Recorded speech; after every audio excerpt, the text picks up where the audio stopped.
Hi, I'm Chester Wisniewski, Senior Security Advisor with Sophos.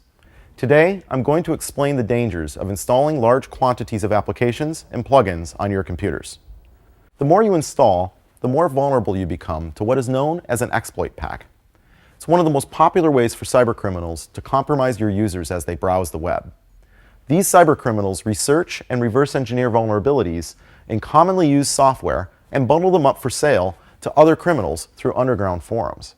Exploit packs are valuable to attackers because they increase their chances of reaching and infecting innocent surfers through compromised websites. How do exploit packs work? They bundle together attacks that target a diverse list of popular applications that have not yet been patched. Historically, exploit packs were designed to focus primarily on flaws in Microsoft Windows and Internet Explorer. Because many people were not actively applying patches through Windows Update, they became an easy target. Times have changed, however. Now that more people are keeping Windows up to date, attackers needed to change tactics. They began looking for programs that were nearly as widely distributed as Windows, but less likely to have been patched. Which applications are targeted most frequently? Java, Adobe Reader, Flash, and Real Player. The total list of programs is much longer, but this is where the criminals are getting the most bang for their buck.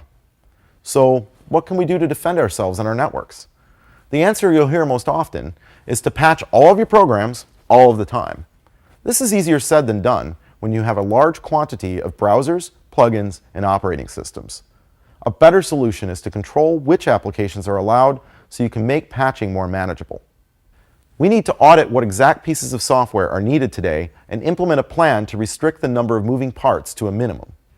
Once you've determined your requirements, the next step is to establish standards across your network. For example, your browser might be Internet Explorer 8 or Firefox 3, and your media player might be Windows Media Player, and as a result, you might no longer need to deploy Shockwave, WinZip, and Real Player. By removing the applications you don't need, you'll reduce the number of security notifications you need to keep track of. You'll also end up with a simpler security policy, which is easier to enforce.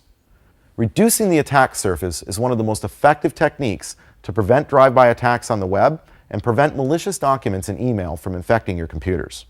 They say knowing is half the battle, so we have a lot of ways to keep you informed. Start by watching our other videos. You will also find related resources like articles, case studies, white papers, and free tools. And be sure to check out the schedule of live Anatomy of an Attack events in a community near you.